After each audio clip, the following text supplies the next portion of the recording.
All right, welcome back, my friends. We're doing a live reading of my book. We can do this: Overcoming the Political Divide and Creating the World We Want to Live in. Overcoming the political divide is let me just double click on the subtitle here, because overcoming the political divide is because I realized. Sorry, I slept like crap last night because I got threatened with like a potentially like multi-million-dollar class action lawsuit. So it ruined my sleep a little bit, to be honest. So I hopefully won't slur too much. Yeah. It's realizing that behind the like being pulled to each side and like being kind of made crazy by the media, we actually want the same things and we share generally values. There's some differences in values, but they're overcomable because there's a common ground in values, which is very important.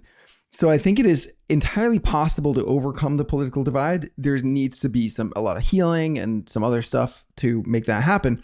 But the second part is the creating the world we want to live in, because as human beings, we're extremely creative, right? We are able to create the world in our image as we want it, as we see it with our minds. When we associate with the true self that we are, which is spirit, which is soul, which is light. But when we're stuck in our small self, our small, hurt, scared self, then we can't.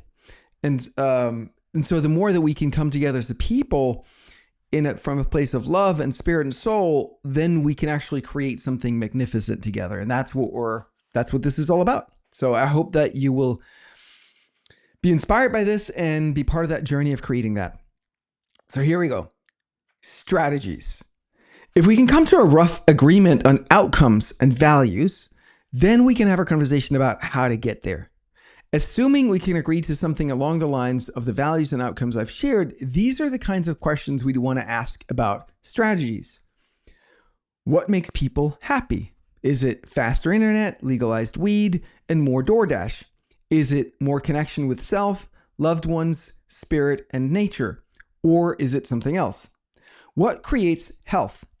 Is it more vaccines and cheaper drugs? Is it fewer vaccines and drugs, cleaner food, and more exercise? Or is it something else? Sidebar here. I just saw on X this morning that America and Europe are dependent, and the rest of the world, I think, are dependent on China for like 95% of the raw materials that go into drugs and medicines. Which to me, and now there's a trade war happening right now between China and America. And when I read that, I'm like, that's a great opportunity to actually realize that we don't need the drugs and they're not helping. Like the drugs are just masking the symptoms of an underlying disease that is not being addressed. And that's how Western medicine works. And so if we actually want to create health rather than an absence or masking of symptoms, then we might want to take this opportunity to actually rethink things. And so what you're seeing in politics right now is that we have a government that's cleaning up a lot of things. Like with RFK Jr., with food dyes, and maybe he's going to address vaccines at some point. But we're not seeing any spiritual approach to health or any approach to health that recognizes the energy field around the body and how the mind and the body is connected, even though we know that from placebo effects. Anyway, so sidebar, we'll get to that later. Sidebar. Back to the manuscript. What creates prosperity?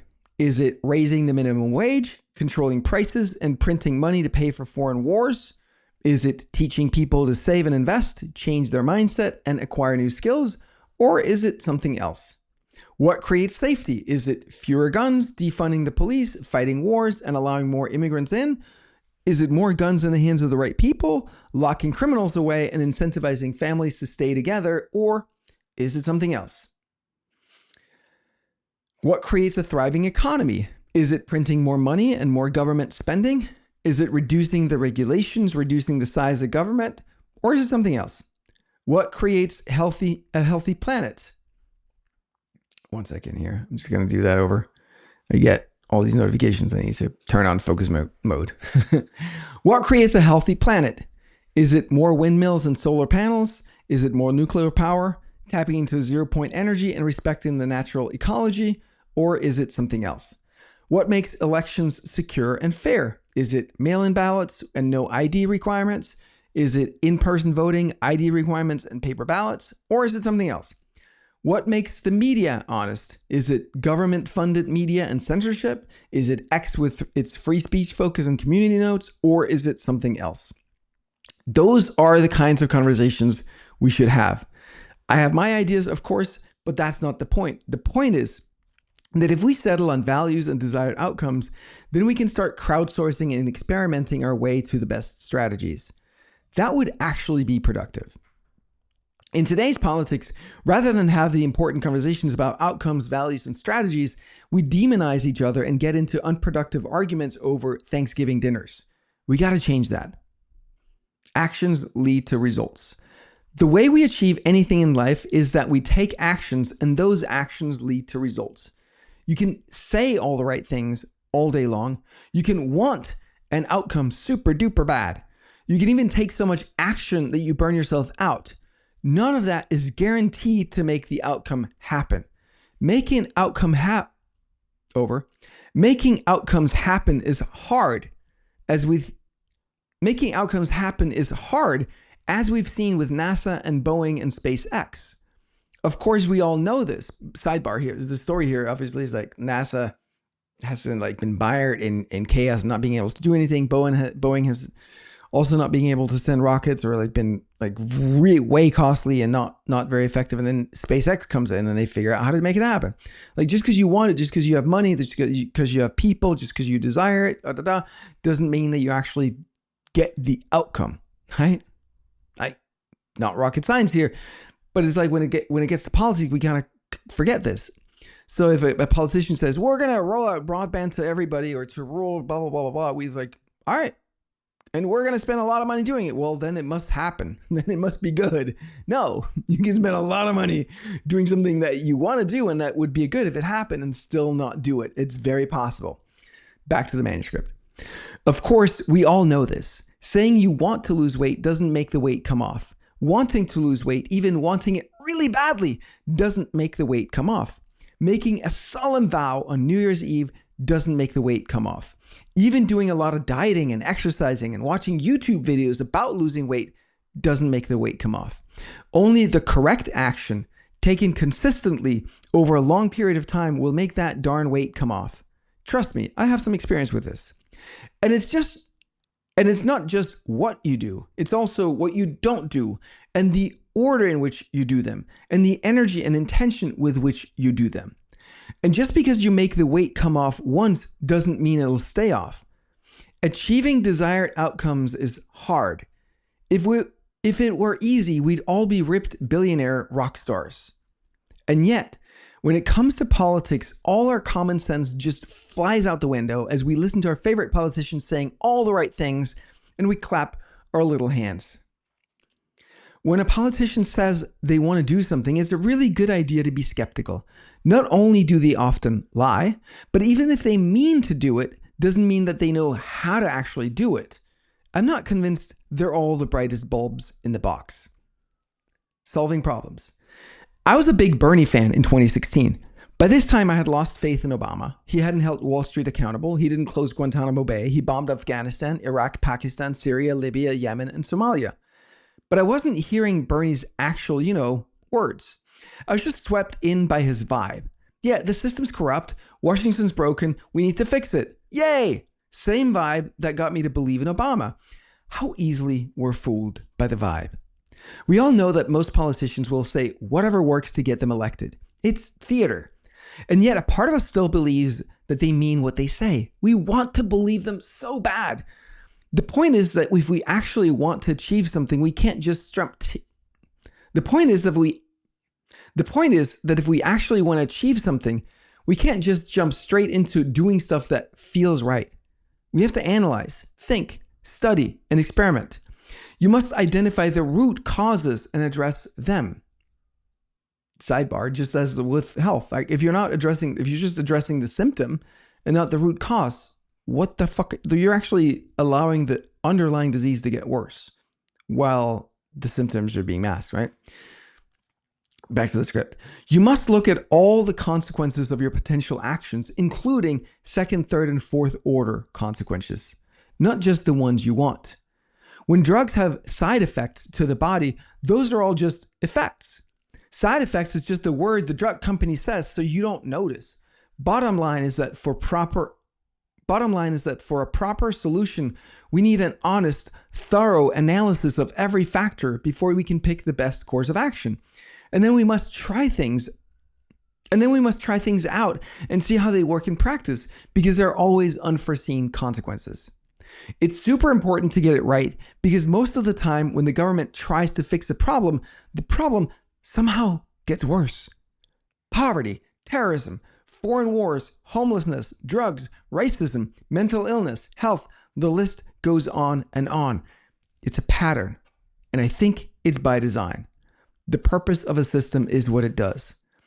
But whether or not it is by design, we need to stop letting them do this to us. Next chapter, we'll do another one.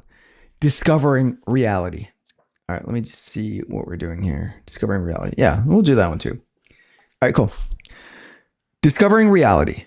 Before we can talk about where we want to get to and how to get there, we need to know where we are. But here's the problem. We no longer have an agreed upon source of truth.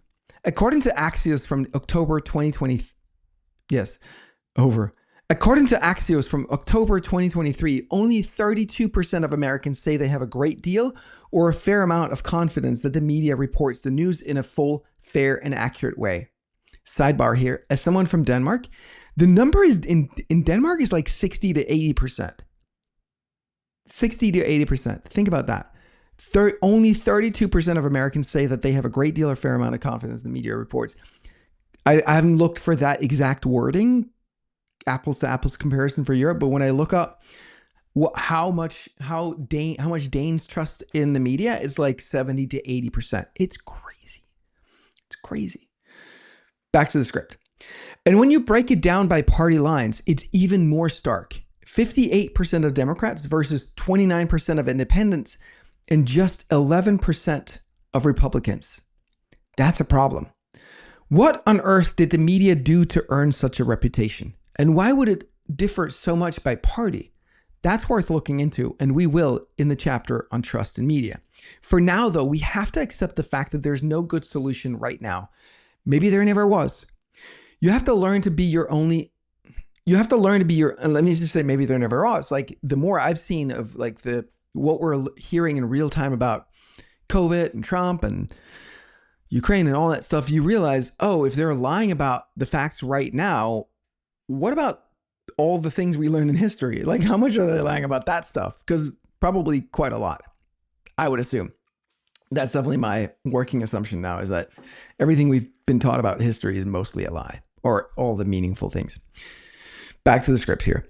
You have to learn to be your own journalist and researcher. You have to learn to read news articles critically, to look through source documents, and to use your own intuition and judgment. Sidebar here. I'm sorry it is this way. I wish it wasn't, but that's the reality. We got to grow up. We got to stop pretending to be children and pretending like the adults have our best interests at heart, and they know they're geniuses and they're like God and they know all the answers and all. Like, they don't, right? They don't. Stop being a kid. Stop being a child. Grow up, being an adult, and realize that you have to be your own journalist and researcher. You have to figure out what is true yourself. No one can do it for you, just like nobody can take responsibility for your health or your relationship or your kids or anything like that but you. Back to the script. This is a very valuable skill to have regardless, and it was probably always the case that whoever puts out information always has an agenda. You always have to think critically. The best thing you can do is talk to people who see the world differently than you, who see different sources of information, and learn from them. United we talk. My chief of staff, Elizabeth Barr Jobson, and I live in different media bubbles and have different worldviews. One of my friends told me his girlfriend had remarked, "How come they work together then?" We work together because despite different worldviews, we have shared values. We love and respect each other, and we enjoy talking and learning from each other. It's very insightful, and it's somewhat of a lost art. We started a podcast recently called United We Talk, where she and I discuss relevant political topics. Check it out. I think you might enjoy it and learn a lot. Sidebar, we actually stopped doing that. Don't have the time, the bandwidth to do it. We got other fish to fry here, but it was fun. There's a few episodes out there you can check. We might do it again. Back. In this chapter, I'd like to share what I've found about how to have productive political conversations. It's simpler than you think, though it'll take some practice. But first, let's double click on the low rung versus high rung distinction, because that holds the key to productive political conversations. Low rung versus high rung. Left versus right used to be the most useful distinction. It isn't anymore. It still has some relevance, but mainly it's keeping us stuck, confused, and easy to manipulate by making us fight about politics. High rung versus low rung is the second dimension that Tim Urban introduced into the conversation, and which explains a lot. Look him up, watch his stuff, buy his book, he's great. In a high rung world, ideas are external to us. We can look at them, take them apart, tinker with them, and arrive at better ideas by sharing and debating them. In a low rung world, ideas are part of our identity. If someone questions our ideas, we feel threatened, and that person is an asshole. In a high rung world, we start with not knowing, and we go through some process of discovery to arrive at knowing. Knowing is never absolute, but it's associated with some degree of certainty that's never zero, never 100%, always somewhere in between. In a low rung world, we start with knowing, and then we look for evidence to support what we think we know to already be true. High rung is a process of discovery where we can disagree and still be friends. Low rung is a game of us versus them, the good guys and the bad guys, in groups and out groups. It's also, sidebar here, it's also a child mentality versus an adult mentality, right? So one of my core themes is about maturity, maturing mentally, emotionally, physically, spiritually. And low rung is a very immature, childish way to look at the world and look at politics. And it just is what it is. I think we've been the subject of a concerted effort for decades to get us into a mentally unstable, unhealthy, childish place to grow people who are grown children so that we're easier to control. And it's our responsibility to work against that, to overcome that, and to actually heal and grow. Back to the script. Tribes. As we've discussed, human beings are tribal. We naturally belong to tribes, from politics to sports teams to company teams and beyond. Democrat versus Republicans, leftists versus conservatives, Instagrammers versus Xers, Apple versus Android, vegans versus meat eaters, Marvel versus DC, and on and on. Them and us. We're wired this way. We crave belonging. Even people who don't want to belong anywhere still want to belong to the group of people who don't want to belong. When our personal principles and the tribe's principles agree, everything's good. When our principles and our tribe's principles conflict, that's when the truth is revealed. In high rung, we stick to our principles. In low rung, we abandon our principles and stick to the tribe. My original insight after leaving the Democrats was totally a high rung insight. Hey, if we all mostly want the same things, can't we just talk about that and figure it out together? I imagine we could talk about where we are, reality, where we want to get to, desired outcomes, what principles should govern our conduct, values, and the best way to get from here to there, strategies or policies. That's high rung. But that's not the conversation most people are having. Why? The low rung flare up. We've seen a massive shift from high rung to low rung. We're more divided and more angry, distraught, scared, and confused than we used to be. There's been a shift in our environment that's pulling us down towards low rung. We all do both high rung and low rung depending on context. We get emotionally triggered by something, which makes us go low rung, and we get defensive about our positions. Low rung happens when your inner caveman or cavewoman gets activated. The limbic system, the amygdala, the fight or flight response. Our prefrontal cortex shuts down and we cannot think rationally. When low rung, you're not able to actually hear arguments. It's not that you don't want to. Your mind simply cannot hear what's being said. Look out for that as you read or listen to this book. If your inner cave person gets triggered, you know this is the sore spot for you, and it's best to take a pause and come back to it when you've identified and questioned the thought that caused you stress. Today, though, it's even worse. People don't just want to avoid hearing opposing viewpoints. They want to prevent others from hearing them too. Labeling, ad hominem attacks, censorship, calls for limits to free speech, cancel culture, social media mobs, deplatforming, and debanking are all examples of trying to silence wrong viewpoints and punish the people who speak them. It's toxic and dangerous. As we've seen, this also causes a lot of people to keep their opinions to themselves for fear of getting in trouble, which gives a false sense of agreement. This is dangerous because it makes us easier to manipulate. People don't realize how many people agree with them, and so they think they're probably in the minority, when in reality, they might be the silent majority. By having the courage to speak up, we signal to others who don't yet have the courage that it's safe to do so, despite the inevitable backlash. My own experience with this taught me the secret code language to gauge My own experience with this taught me the secret code language to gauge others before speaking, because it's often just too much of a hassle to deal with people who get triggered so easily. A friend of mine told me it felt exactly like in the Soviet Union where he grew up. You had to speak in coded language to figure out who you could be real with and who would snitch on you and get you sent to the gulags.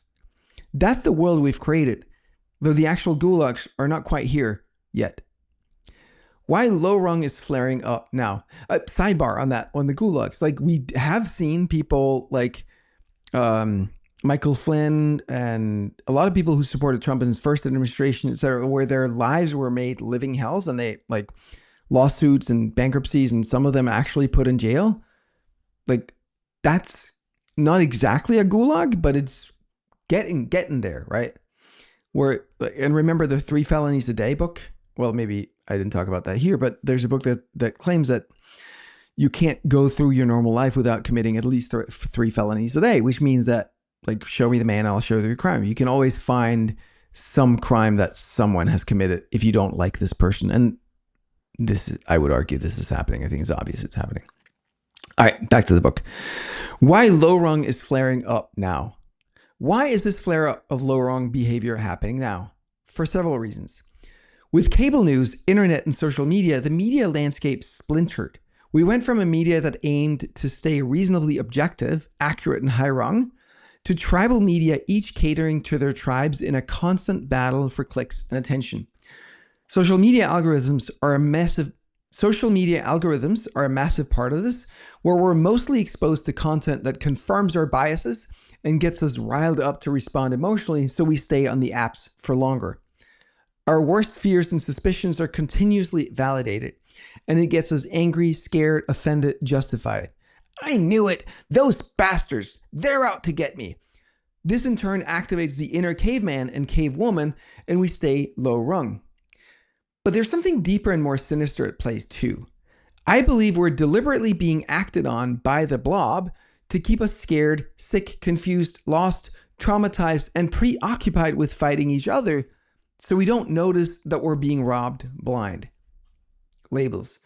A lot of what happens in our conversations around politics is bad faith, low rung BS. I'll share a few examples so you'll learn to spot it and you can see how they work. Labels are one of the most common ones.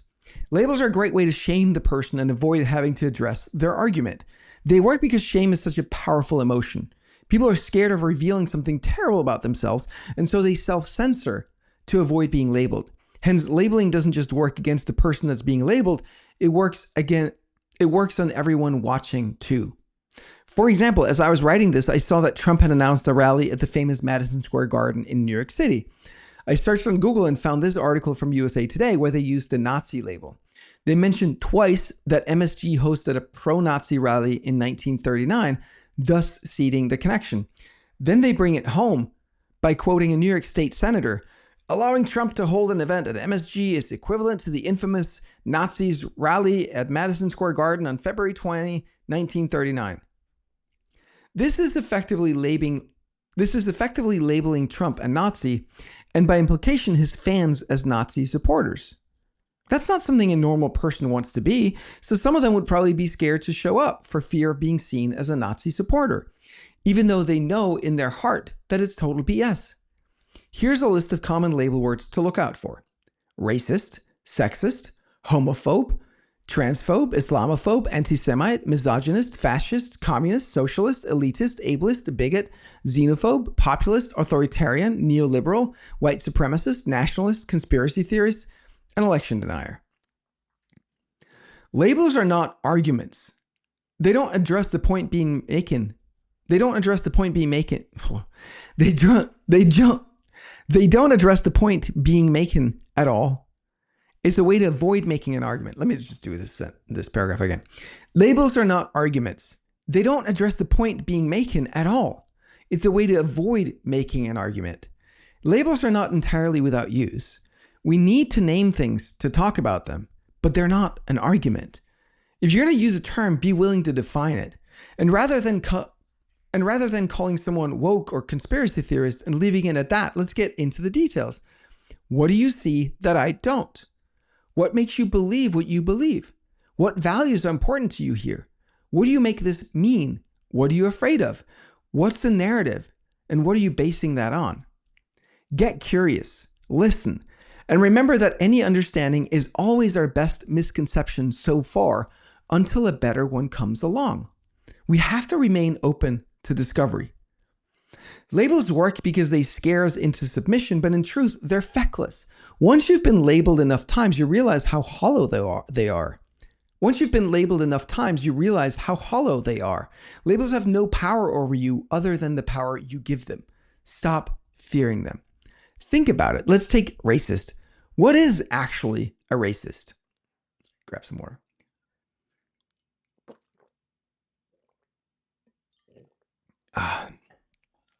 All right. You guys having fun? You guys enjoying it? Nice. Say you're literally a KKK style racist who wants to kill or hurt or harm black people in some way because they're black. Well, how did you come to hold those beliefs? Probably you were pretty traumatized as a child.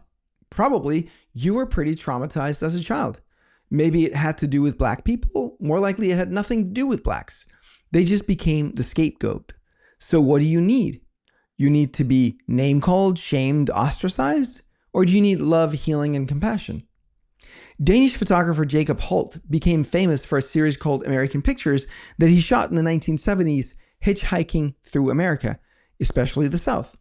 Whenever he caught a ride with someone, he'd talk with them for hours. The son of preachers, he was really good at getting people to open up. And lo and behold, all of the toughest racists and KKKs, every single time, they'd end up sharing their story of childhood abuse and they'd end up crying. And after, they'd leave the KKK. They'd never do another racist thing ever again. And they'd make friends with black people and atone for the pain they caused. Listen, have compassion, see the world through their eyes, honor both your humanity, and the problem dissolves. That's how you deal with racists or anyone else that you feel called to label as a bad person. Love trumps hate, as I've been told. Sloganeering. The other day I came across these posters on a construction site near my house, and it's a picture of 6 posters that says, "Thank God for immigrants." This is a classic low-rung slogan that only serves to sow division and doesn't help the conversation at all.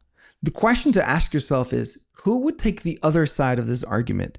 If the answer is no one, you know it's BS. No one is against immigrants. I've literally never heard anyone on the left or the right say immigrants or immigration in general is bad. No one.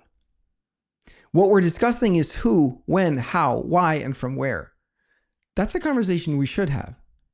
Another common slogan is the pro-abortion slogan, "My body, my choice," which is equally dishonest.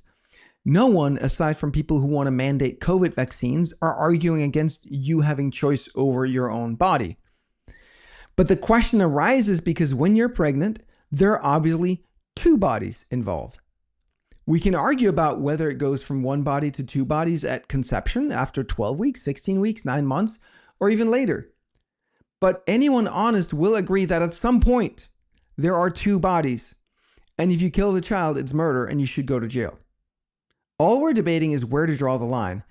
And that's an honest conversation for us to have. It's not the state trying to go after women. It's the state protecting the life of an innocent, defenseless baby. And we all agree that at some point, that is the job of the state to do. So all we're doing is having a conversation about what that point is. But the phrase, my body, my choice, is deliberately designed to obfuscate the issue being debated, which makes it a bad faith argument. Similar with love is love. No one is arguing that love isn't love. Literally, no one. So what are you really saying, and why not just say that? These kinds of slogans are low rung. Productive conversations. So how do you have a productive conversation? You get curious and you listen. You keep your mind open to new information, even to information that might change your mind. I know, scary. Some great questions are, how do you see this issue? What information are you seeing that's making you believe this? What makes you believe that? What does the word mean to you? Or what does that word mean to you? Hang on, friends.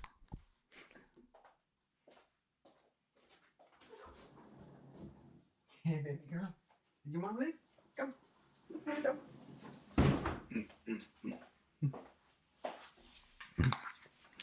My wife left the house and now my dog wants to come in here and be with us. She's like, all right, come on, girl. All right. Back to the book. What does that word mean to you? What is the problem we're trying to solve? What outcome do we want? And how would we measure success so we know what outcome do we want? And how would we measure success so we know when we get?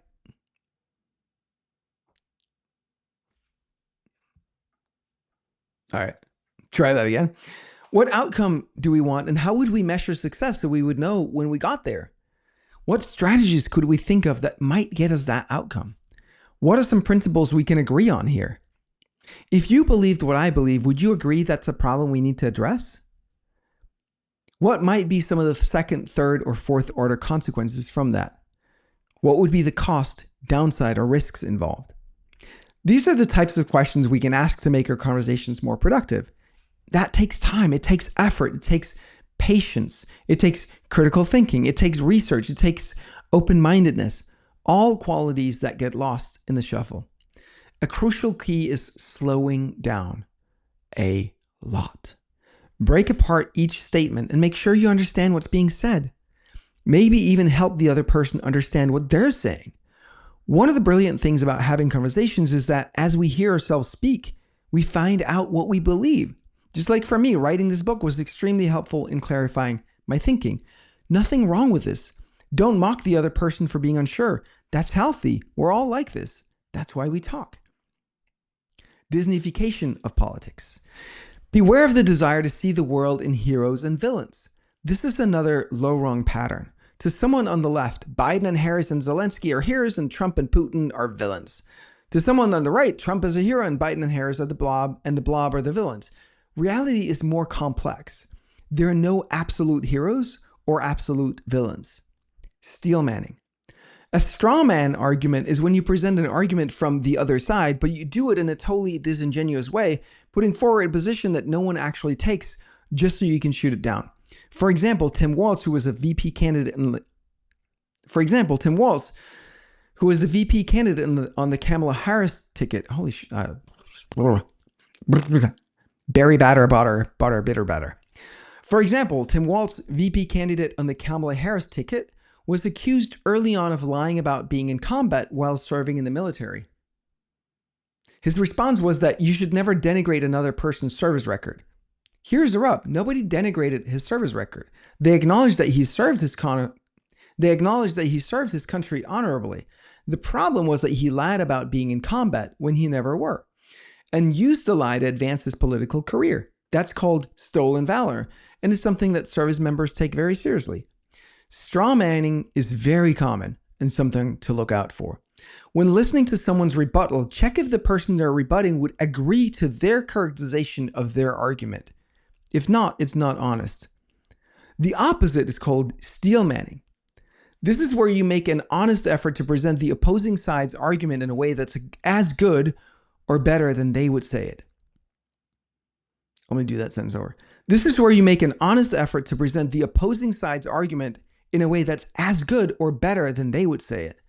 You check with them that they agree that it's an accurate representation of their position. Then and only then do you respond to it. Always aim for steelmanning and call out strawmanning as dishonest. Always aim for steelmanning and call out strawmanning as dishonest. Everything is as it should be. This is one of my core beliefs. When you start talking about politics, it's easy to get riled up and angry about what's going on, no matter which movie you're watching.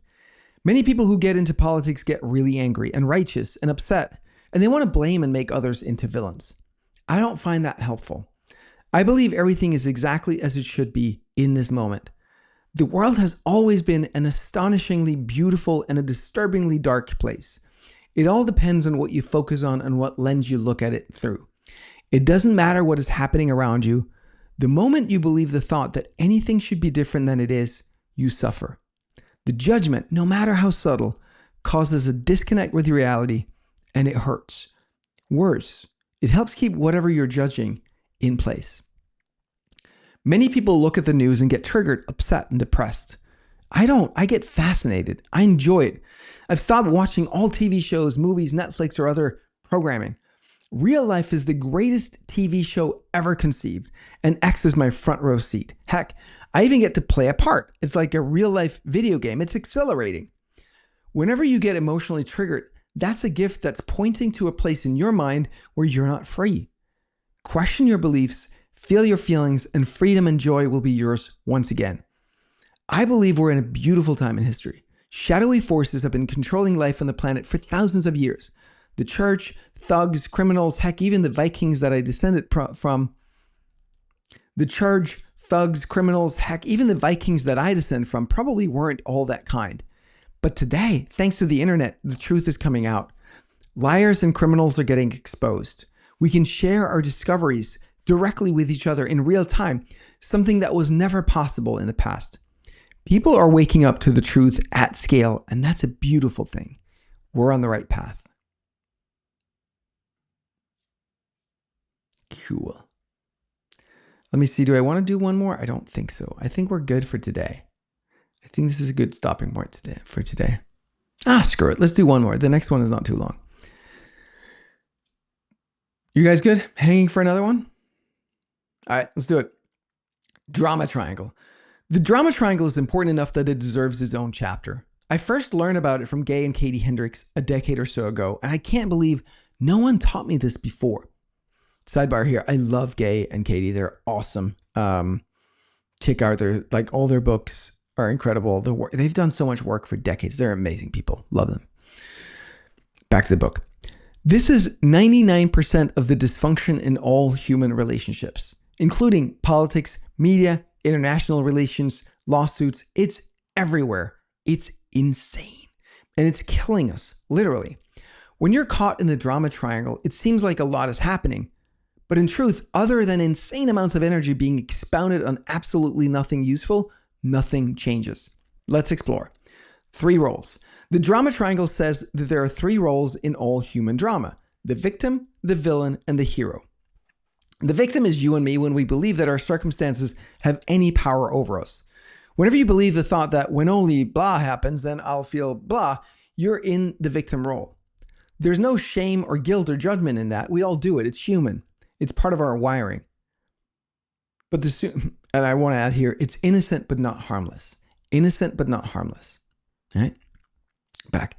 But the sooner you can spot it and step out of it, the better, for you and for others. So if there's a victim, there must also be a villain. So if there's a victim, there must also be a villain. The villain can be a circumstance, a person, a group of people, an institution, the government, the weather, nature, anything that you believe is preventing you from having what you want. And then, my friends, comes the hero. The hero is probably the most sneaky of the 3 roles. The hero is the person who takes pity at the victim and offers to help them in their battle against the evil villain. That seems noble enough. We want to help people who are victims, right? The problem is that the hero role accepts the premise that this person is indeed a victim and that the villain is to blame. they end up reinforcing the victim mentality. Why would you do such a thing? Because it makes the hero feel good. Typically, the hero has feelings of guilt and probably victimhood in areas of their own lives. Putting their attention on other victims helps take the focus away from their own pain and makes them feel good for a moment. It's a form of mood alteration. It becomes an addiction. One sec here. I'm going to make some changes. I made these changes when I read it. I was like, that flows better like that. All right. Cool. Here we go. This is why people virtue signal. Look how good I am. I'm helping the poor migrants. I'm an ally. It's all about making the signaler, the hero, feel good.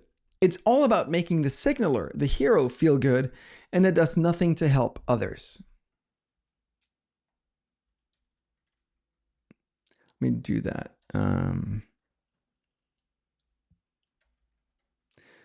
It's all about making the signaler, the hero, feel good, and it does nothing to actually help others. It seems like a very selfless thing to do, but in reality, it's extremely selfish. Sorry to burst your bubble. A classic example is affirmative action. It's made to make up for past injustices by making it easier for so-called underprivileged people to get into prestigious schools. Thomas Sowell has spoken about this extensively. The results is that Black students are mismatched with institutions, which only causes them to drop out later, costing them crucial years early in their careers. It is hurting the very people we're trying to help, so that uninformed hero college administrators can feel good about themselves. You don't make people smarter or more qualified by handing out degrees. You have to look at root causes and address those. Any other meddling actively makes things worse for the very people you're looking to help, but only every time. I'm not judging people for doing this. I'm pointing out the ridiculousness of the human drama. We're all human. We all do fucked up shit. When we know better, we do better. Hopefully, this will help you know better. What about the villain? Who would ever want to be the villain? Well, it turns out there are people who do. I've certainly done my share of villain role with my kids, with my team, with strangers. We step into villain each time we judge or blame or criticize others, including ourselves. It's very common. When discussing politics, we need to notice when we're caught in the drama triangle of victims, villains, and heroes and step out of it. Nothing productive can happen while we're caught in the drama triangle. Ending the drama. What's the way out of the drama triangle? Depending on the role you see yourself in at the moment, if you're playing the victim, step into the creator role. If you're playing the hero, step into the coach role. And if you're playing the villain, step into the challenger role.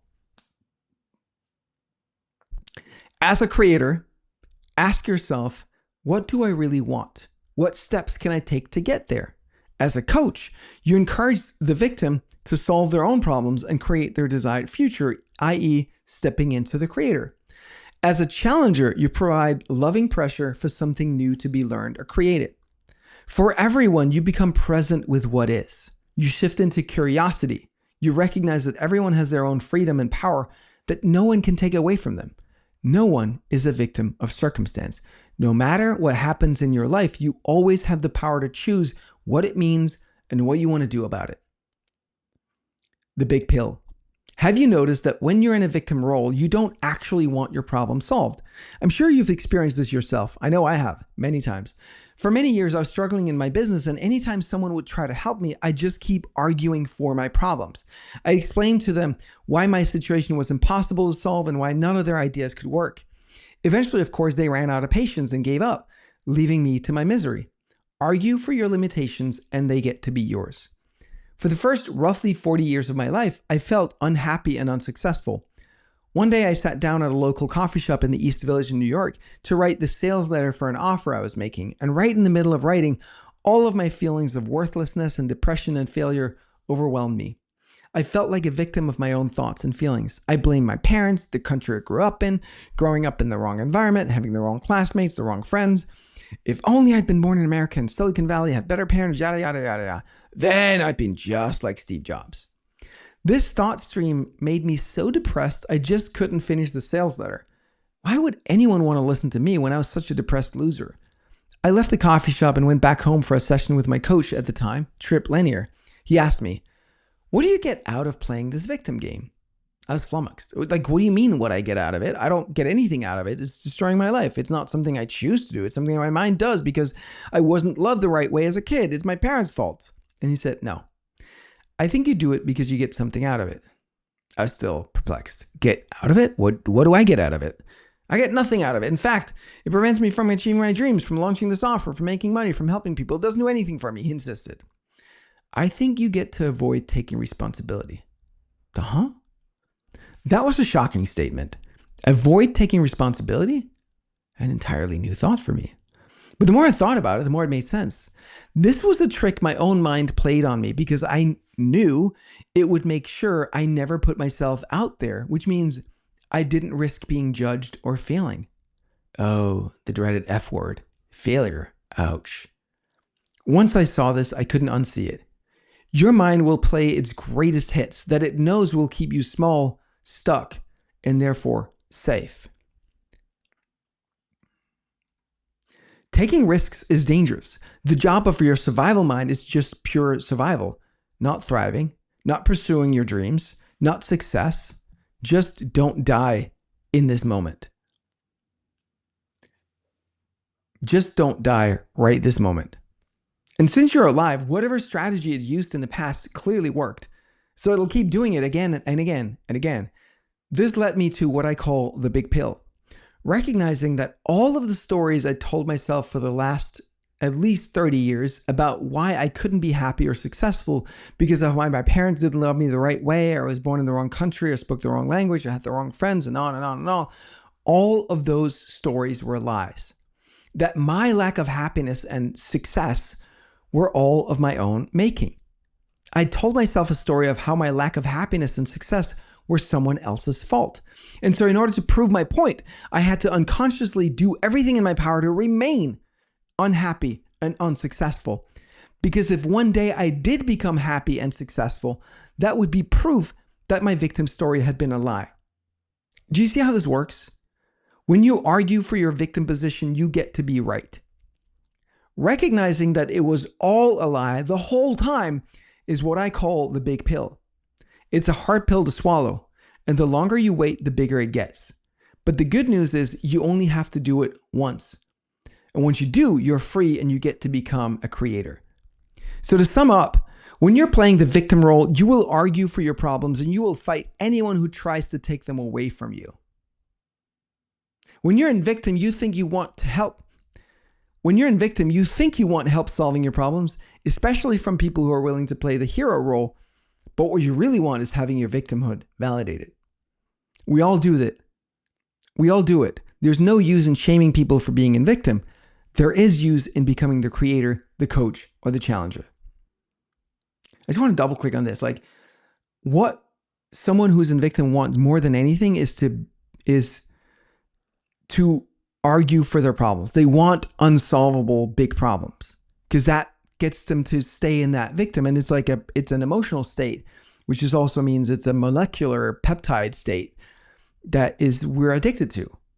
And so that's why helping a victim usually doesn't work, because they'll just argue for their victimhood. And if we don't recognize that, and we don't recognize that we're like, by stepping in as a hero, we're actually keeping people stuck in that victimhood. And that's the most damaging thing that we can possibly do. Because as long as you're in that victim, nothing's ever going to change. Nothing is ever going to work. Unless we recognize that, like, we're just making things worse. So that's the point of the drama triangle here. All right. Thank you, my friends. I will wrap up for today, and we'll do this again tomorrow. We'll do another chapter tomorrow. I'll skip a week because I'll be traveling next week, but I'll do one tomorrow. Probably not Sunday because I got a flight to catch, but then I'll do it again when I come back home. All right. Thank you so much for watching. Appreciate you. Be good. Talk soon. Bye.